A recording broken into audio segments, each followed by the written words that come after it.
오늘 은혜 받으실 말씀은 창세기 13장 14절에서 17절까지 말씀입니다. 창세기 13장 14절에서 17절까지 말씀을 다 같이 봉독하겠습니다. 롯이 아브람을 떠난 후에 야훼께서 아브람에게 이르시되 너는 눈을 들어 너 있는 곳에서 북쪽과 남쪽 그리고 동쪽과 서쪽을 바라보라. 보이는 땅을 내가 너와 내 자손에게 주리니 영원히 이르리라. 내가 내 자손이 땅에 티끌 같게 하리니 사람이 땅의 티끌을 능히 셀 수 있을진데 내 자손도 세리라. 너는 일어나 그 땅을 종과 횡으로 두루 다녀보라. 내가 그것을 내게 주리라. 아멘. 인사 나누겠습니다. 오늘은 참으로 좋은 날입니다. 우리 모두에게 좋은 일이 일어납니다.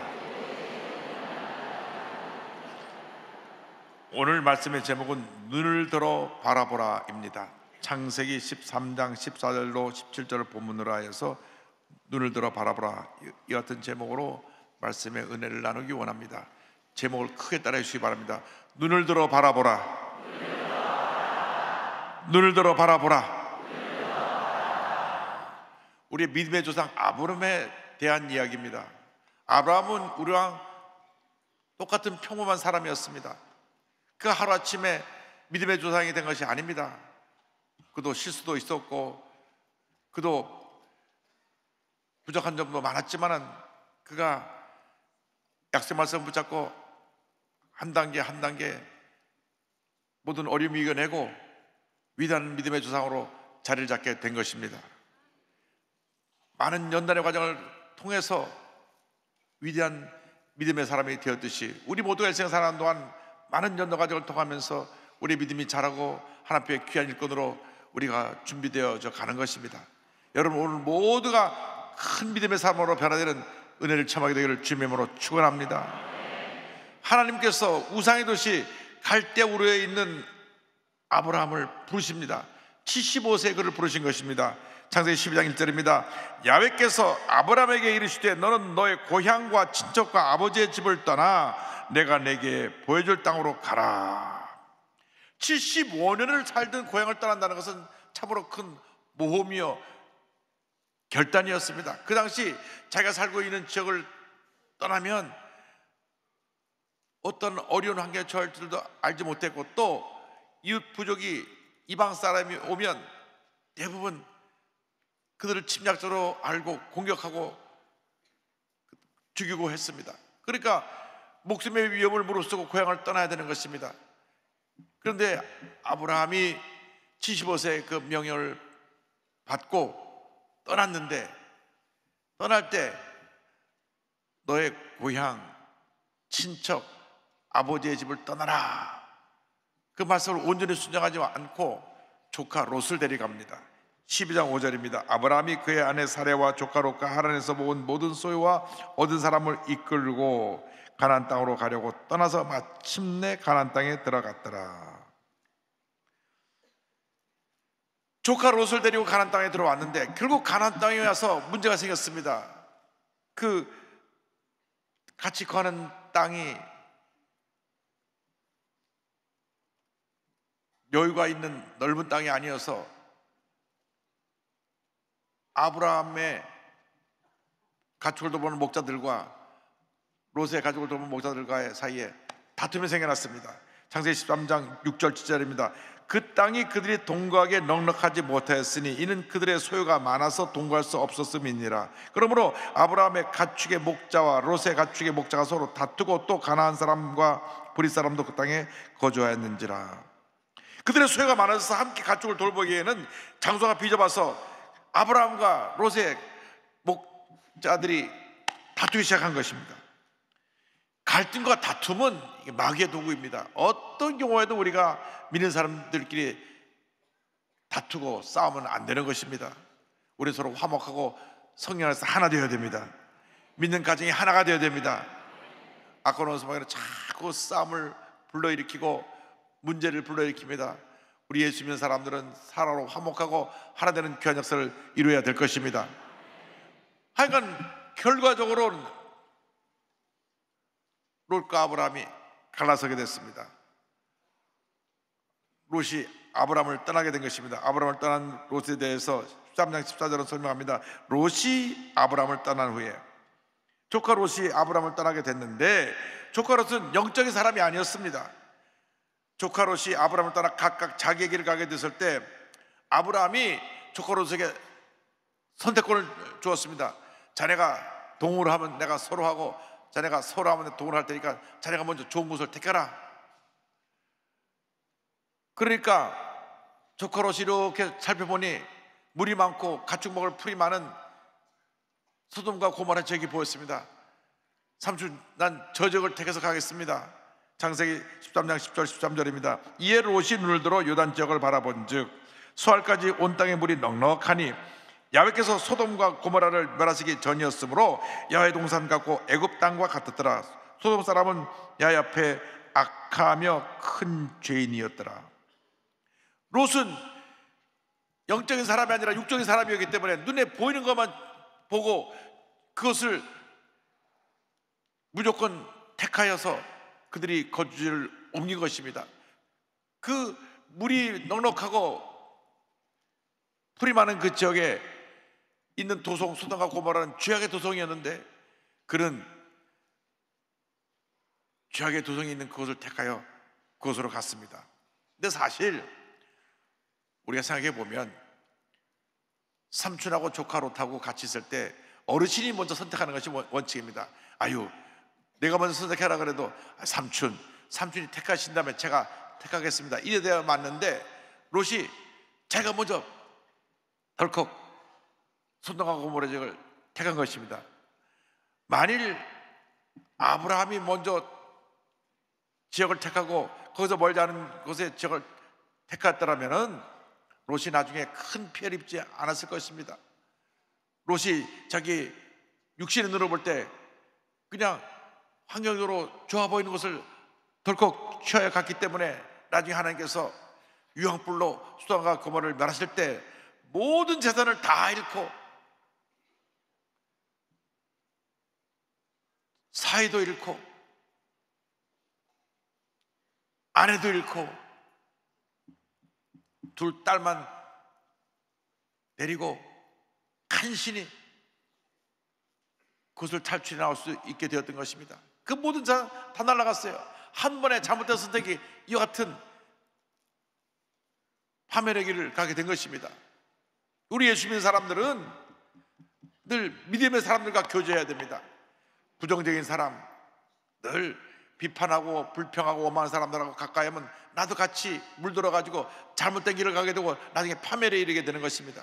우리 예수 믿는 사람은 긍정적인 사람, 늘 긍정적으로 말하고 생각하고 꿈고 믿음의 삶을 살아가는 사람과 함께할 때 하나님께서 복에 복을 더하여 주시는 것입니다.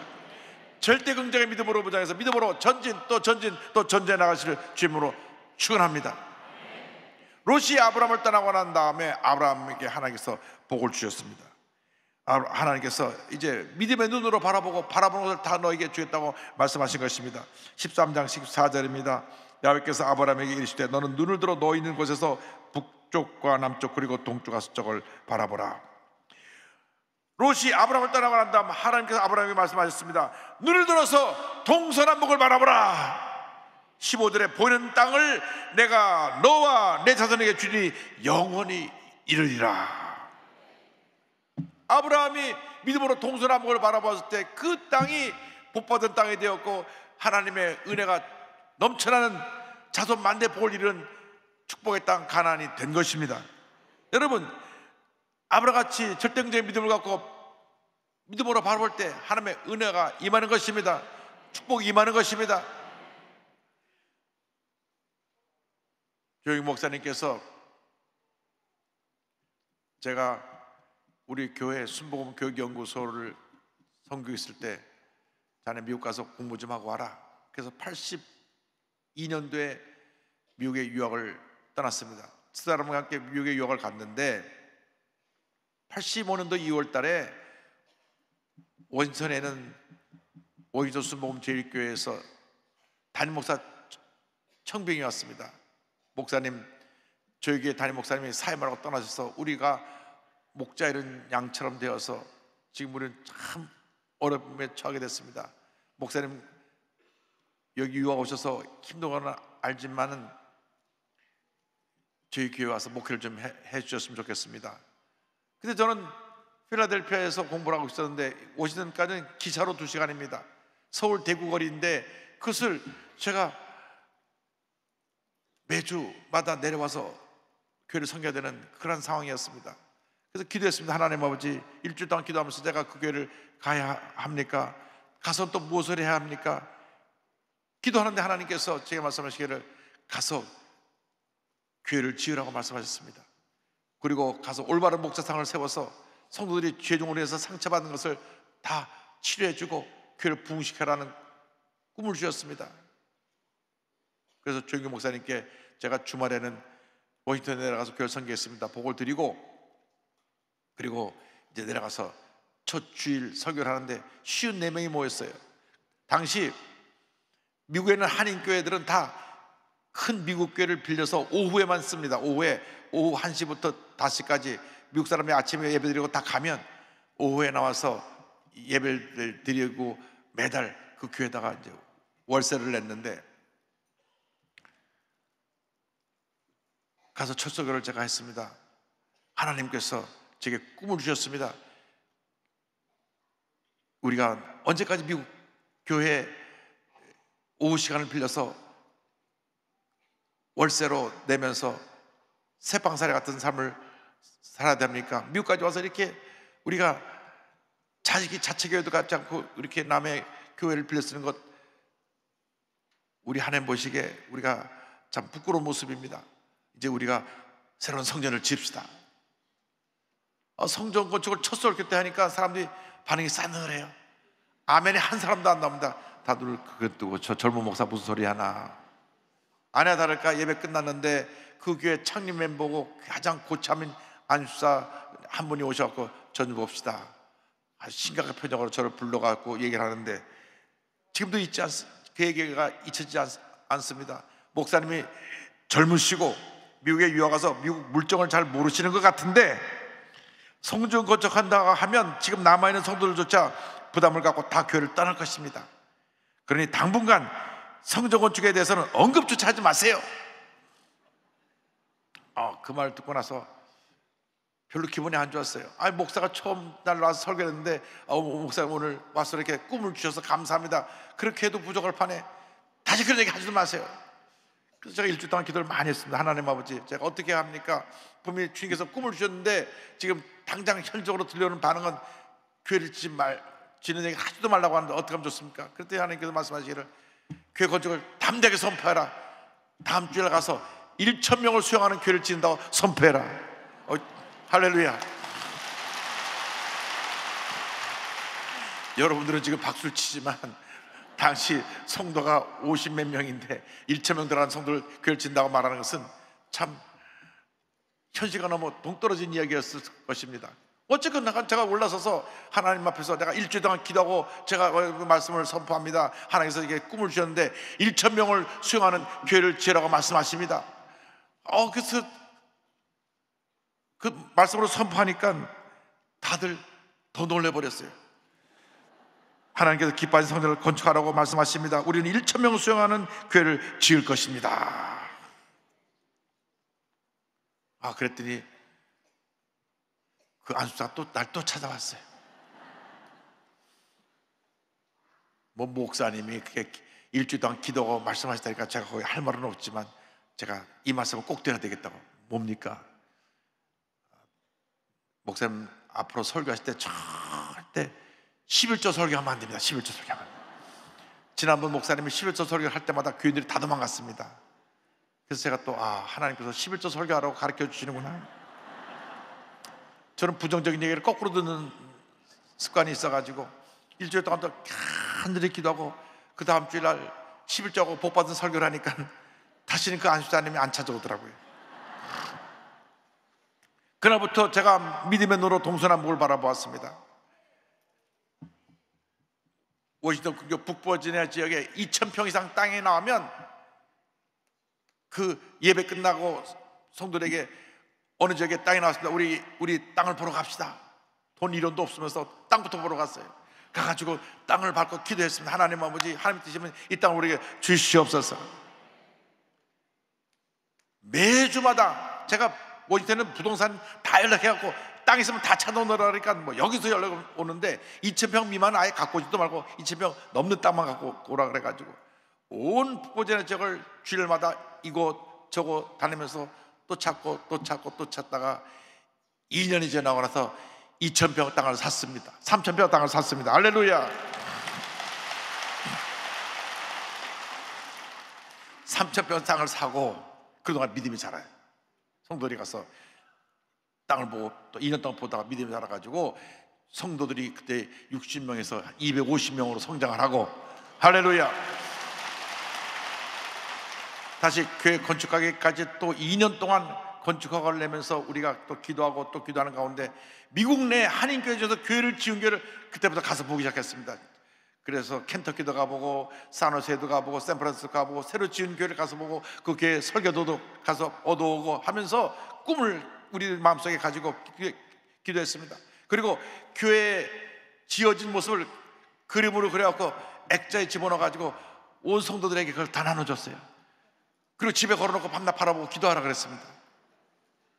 그래서 2년이 지나고 나서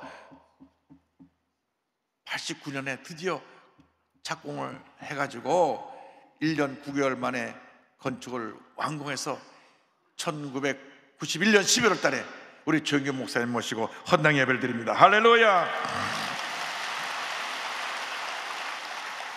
믿고 기도한 대로 1,000명을 수용하는 교회를 지었습니다. 그동안에 6년 동안에 60명 성도가 20배 성장해서 1,200명의 성도가 되었습니다. 하나님께서 복을 주신 것입니다. 주님이 주신 꿈은 반드시 이루어집니다. 그 어려웠던 것을 말하자고 하면 오늘 밤새도 다 못 말하겠지만 꿈꾸고 믿고 나가면 하나님의 꿈에 역사해 주셔서 기적이 일어나게 만들어 주시는 것입니다. 거룩한 꿈을 가지고 동서남북을 바라보는 여러분 모두가 되기를 바랍니다. 거룩한 꿈을 가지고 여러분 자녀를 바라보고 믿음으로 고백하시기 바랍니다. 우리 자녀가 장차 하나님 앞에 위대하고 큰 인물이 될 것이다. 여러분이 사업을 하는 분 사업장을 바라보면서 믿음으로 선포하시기 바랍니다. 하나님, 이 사업이 세계적인 기업이 돼서 하나님을 온전한 나타내는 기업이 되게 하여 주시옵소서. 여러분 개인에 대해서, 여러분 가정에 대해서, 여러분 직장에 대해서, 여러분 사업장에 대해서 믿음의 눈을 갖고 바라보며 믿음으로 선포할 때 하나님의 은혜가 임하는 것입니다. 하나님의 축복이 임하는 것입니다. 하나님의 노래 역사가 나타나는 것입니다. 그런데 꿈꾸고 믿는 것으로 멈춰서는 안 됩니다. 그 꿈과 믿음을 성취하기 위해서 최선의 노력을 기울여야 되는 것입니다. 13장 10절에 너는 일어나 그 땅을 종과 행으로 두루다녀보라. 내가 그것을 내게 주리라. 바라볼 뿐 아니라 종과 행으로 가로 좌로 우로 다 그 땅을 둘러보면서 믿음으로 소유하라고 말씀하셨습니다. 여러분, 바라만 보아서 아무것도 이루어지지 않습니다. 꿈꾸고 믿고 바라본다면 우리는 달려나가야 되는 것입니다. 최선을 다해야 되는 것입니다. 꿈이 이루어지기까지 우리에게 연단이 따르지만 연단을 통과하고 난 다음 꿈은 우리에게 축복으로 다가오는 것입니다. 그래서 로마서 5장 3절로 4절은 설명합니다. 다만 이뿐 아니라 우리가 환난 중에도 즐거워하나니 이는 환난은 인내를, 인내는 연단을, 연단은 소망을 이루는 줄 알미로다. 할렐루야. 꿈꾸고 믿고 나갈 때 환난이 변하여 우리에게 축복을 갖다 주는 것입니다. 꿈꾸는 사람 요셉은 13년이라고 하는 연단의 과정을 통과해야만 했습니다. 그는 꿈꾸는 소년이었습니다. 17살 때 자기가 위대한 사람이 되는 꿈을 꿨습니다. 그래서 형들에게 가서 자랑을 했습니다. 앞으로 내가 굉장히 위대하고 높은 사람이 되어서 형들도 다 나한테 절하게 될 거라고 그랬습니다. 형들이 그 꿈을 꾼 요셉을 미워했습니다. 그래? 네가 그런 꿈을 꾸고 나보다 높아지고 우리들이 너한테 절을 한다고? 얼마나 동생을 미워했는지 죽이고 싶도록 미워했습니다. 실제로 형들이 동생을 붙잡아 죽이려고까지 했습니다. 그러다가 그를 노예로 팔아버렸습니다. 형들에게 울면서 나 노예로 팔지 말라고, 그런데 동생을 노예로 팔아버렸습니다. 애굽에 가서 말도 통하지 않는 낯설고 무슨 가서 몸이 부서져라 일을 하면서도 그의 꿈은 버리지 않았습니다. 내가 이 연단 과정을 통과한 다음 반드시 하나님 나라를 위대한 사람으로 만들어 주실 것이다. 위대한 인물로 만들어 주실 것이다. 최선을 다했습니다. 열심히 노력을 했습니다. 얼마나 노예를 생활하면서 열심히 일했는지. 대부분 노예들이 주인 눈치만 보고 게으르고 일을 잘 안 하는데 몸이 부서져라 일하니까 주인의 감동을 주어서 그 전체 가정에 총무로 세웠습니다. 그러니까 또 그를 하나님이 모함을 해가지고 그 감옥에 들어가게 됐어요. 그러니까 그는 꿈을 꿔서 형들에게 미움을 받아가지고 노예로 팔려가고, 또 꿈꾸면서 열심히 해서 또 그 집 주인 하나님의 미움을 받아가지고 감옥에 들어가고, 그러나 감옥에서도 그 꿈은 사라지지 않았습니다. 그 감옥에서 얼마나 열심을 다하여 그가 감옥에서의 그 하나님을 섬겼든지 간수장이, 교도소장이 열쇠꾸러미를 다 맡기고 감옥을 다 돌보게 했습니다. 마침내 13년 후에 그가 애굽의 총리 대신이 됐습니다. 할렐루야! 꿈이 이루어진 것입니다. 13년이라는 말할 수 없는 연단의 과정을 통과했지만, 연단의 과정을 통과하고 난 다음 그는 가장 낮은 신분에서 가장 높은 신분이 바뀌어지고, 그로부터 9년이 지나고 나서 그가 꿈을 꾼 대로 형들이 다 그들 앞에서 절을 했습니다. 꿈은 이루어지는 것입니다. 하나님의 축복이 다가오는 것입니다. 지금 우리에게 어떤 연단과 고통과 괴로움 과정이 있다고 할지라도 우리에게 장차 다가올 영광과 비교할 수가 없는 것입니다. 로마서 8장 18절을 말씀합니다. 생각하건대 현재의 고난은 장차 우리에게 나타날 영광과 비교할 수 없도다. 성실과 근면으로 여러분의 꿈을 이루어 가시기를 주님의 이름으로 축원합니다. 우리 한국의 농촌을 완전히 변화시켜 놓은 농촌운동가 김용기 장로님, 이 김용기 장로님은 기독교 신앙을 바탕으로 해서 가난 속에 쩌들어 있는 농촌을, 환경을 완전히 바꾸는 농촌 혁명을 일으키신 분입니다. 1909년 9월 5일 경기도 남양주에서 5째 형제 중 4째로 태어납니다. 그런데 3살 때 알지 못하는 병에 걸려서 시름시름 앓고 아이가 죽어갑니다. 어떤 의원을 찾아가도 제대로 처방을 하지 못하고 아이가 죽어가서 용한 무당을 데려다 밤새 구슬해도 아이가 낫지 않고, 그래서 용한 점쟁이를 찾아가서 어떻게 약을 구해보려고 했더니, 그럼 점쟁이가 갸우뚱 하더니 이 같은 놀라운 말을 했습니다. 이 아이는 누구도 고칠 수 없습니다. 혹시 예수를 믿으면 나을 수도 있습니다. 여러분, 그렇다고 해서 점쟁이 찾아가면 안 돼요. 어쨌든 점쟁이는 자기를 못 고친다는 걸 알았기 때문에 그래도 양심은 있어갖고 솔직하게 예수님을 고칠 수 있다고 그랬습니다. 그 말 듣고 돌아오는 길에 전도제를 받았는데, 전도제 요한복음 3장 10절의 말씀이 있었습니다. 하나님이 세상을 이처럼 사랑하사 독생자를 주셨으니 이는 그를 믿는 자마다 멸망하지 않고 영생을 얻게 하려 하심이라. 그래서 이 아들을 살리기 위해서 온 가족이 예수를 믿게 되었고, 온 가족이 복음 안에서 변화받고 하나님의 은혜를 체험하게 되었습니다.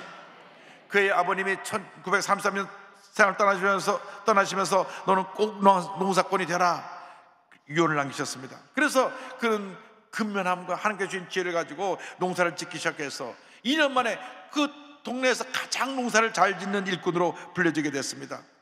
1937년에는 버려진 4,000여 평의 땅을 구입해서 봉안 이상청을 건설하고 그 마을 한복판에 봉안교회를 세웁니다. 그리고 금주 금연 운동을 전개했습니다. 온 마을 사람이 하나님을 믿고 열심히 일을 해야 잘 살 수 있다고 하는 그런 꿈을 전한 것입니다. 해방 후에 1946년에 경기도 고양군 은평면 구길이, 현재 서울 은평구입니다. 삼각산 농장을 개척하여 많은 수확을 올렸고 여기에 교회를 세웠습니다. 그 자리는 지금 임마누엘 기도원이 서 있습니다. 1954년에는 식구들이 이끌고 광주군 동부면 풍산리, 현재 하남시입니다. 하남시에 황무지 1만 평을 개간해서 가나안 농장을 만듭니다. 이 농장을 통하여 제다법인 가나안 복민회, 제1, 제2 가나안 농군학교, 가나안 청소년 교육원, 가나안 복민연구소, 가나안 복민대학, 가나안 농군사관학교, 가나안 아시아 복민성교원, 제다법인 일가기념상재단, 가나안 세계 효도 실천연구회 등을 설립하였고, 국민교육과 농민계보에 큰 기여한 위대한 하나님의 사람으로 그가 쓰임을 받았습니다. 무엇보다 중요한 것은 김용기 장로님이 오직 기독교 신앙으로 우리가 이 세상을 변화시킬 수 있다고 하는 꿈을 가지고 꿈을 펼쳐나간 것입니다. 일제 탄압에서도 창세계명 시사참배를 거부한 애국자였고 농촌 지도자였으며 가는 곳마다 교회를 세운 위대한 하나님의 사람이었습니다. 그가 남긴 여러 가지 유명한 말들이 있습니다. 일하기 싫거든 먹지도 말라. 음식 한 끼에 반드시 4시간씩 일하자. 먹고 누워 자지 말고 일하라는 것입니다. 게으름을 쫓아내라는 것입니다. 세수를 할 때 비누를 3번 이상 문지르지 말라. 근검절약 정신을 전했습니다. 비누를 갖고 만작거리고 하고 그러지 말고 아껴 쓰라는 것입니다. 하루는 가난 농군학교가 소문이 나서 이를 살펴보러 왔던 박정희 대통령이 이렇게 소감을 말했습니다. 이 가정, 이 농장은 우리보다 앞서 혁명을 하였습니다. 우리 국민이 모두 이렇게 한다면 우리나라의 후진성이 급속히 없어지게 될 것입니다. 할렐루야. 이러한 공로로 1966년 김용기 장로님은 아시아의 노벨상으로 불리는 막사이사이상 사회공익부분상을 수상한 아시아 최초의 농민이 되기도 했습니다. 그 남민 생활 헌장 가운데 이런 기록이 있습니다. 물질과 권력과 지식과 기술을 바로 쓸 줄 아는 국민이 되자. 외모만을 아름답게 단장하지 말고 마음을 더 아름답게 단장하자. 마음에 찔린 분 있습니까? 하라고 하는 국민이 되지 말고 먼저 하는 국민이 되자. 창조주 하나님을 외국 사람에게 빼앗기지 말고 우리 온 국민의 아버지로 삼자. 할렐루야. 믿음의 사람들이 되길 바랍니다. 꿈꾸는 사람이 되길 바랍니다. 믿음으로 동서남북을 바라보고 그 다음 주님 주신 꿈을 붙잡고 믿음으로 전진 또 전진해 나가시기 바랍니다. 최선을 다하는 삶을 사시기 바랍니다. 꿈을 이루어질 때까지 절대로 멈추지 말고 여러분이 가진 모든 재능을 동원해서 꿈을 이루는 일에 최선을 다하는 여러분 모두가 되기를 바랍니다. 여러분이 주님이 주신 그 거룩한 꿈은 반드시 이루어지는 것입니다. 그러나 꿈 이루어질 때까지 많은 연단의 과정을 통과합니다. 많은 연단과 고통과 괴로움이 따르지만 최선을 다하는 삶을 살아가게 될 때 하나님께서 하나님 때 위대한 기적을 여러분에게 베풀어 줄 것입니다. 위대한 성공을 선물로 줄 것입니다. 여러분 개인, 가정, 생활, 자녀, 범사에 형통의 복이 임하게 될 것입니다. 주님, 우리에게 거룩한 꿈을 주시고 그 거룩한 꿈을 붙잡고 믿음으로 전진해 나가게 하여 주시옵소서. 꿈꾸는 사람, 믿음의 사람, 기도의 사람이 되시기를 주님의 이름으로 축원합니다. 축원합니다. 축원합니다.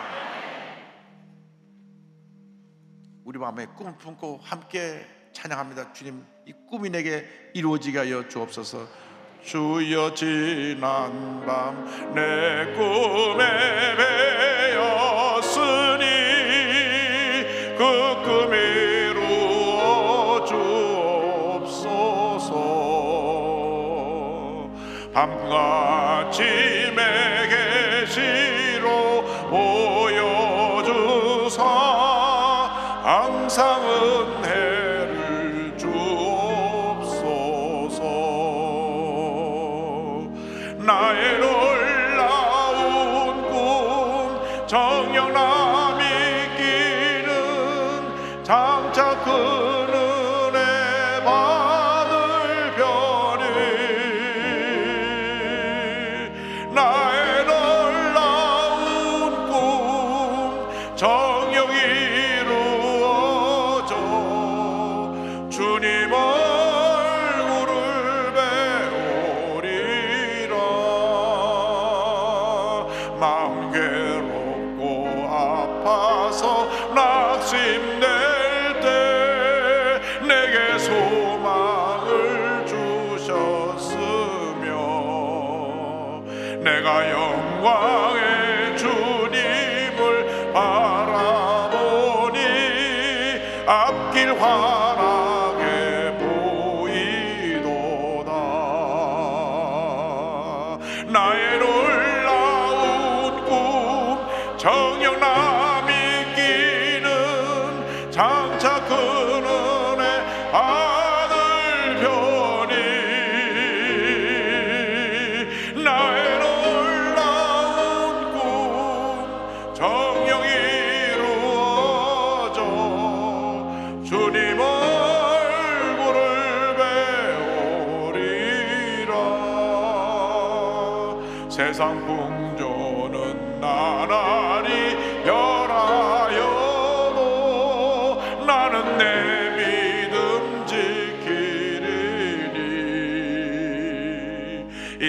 살다가 죽음이 꿈 같으나 오직 내 꿈은 참되리라. 나의 놀라운 꿈 정령남이 끼는 장차 그늘에 하늘별이 나의 놀라운 꿈 정령이 이루어져 주님 얼굴을 배우리라.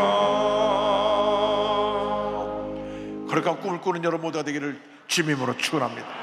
기도하겠습니다.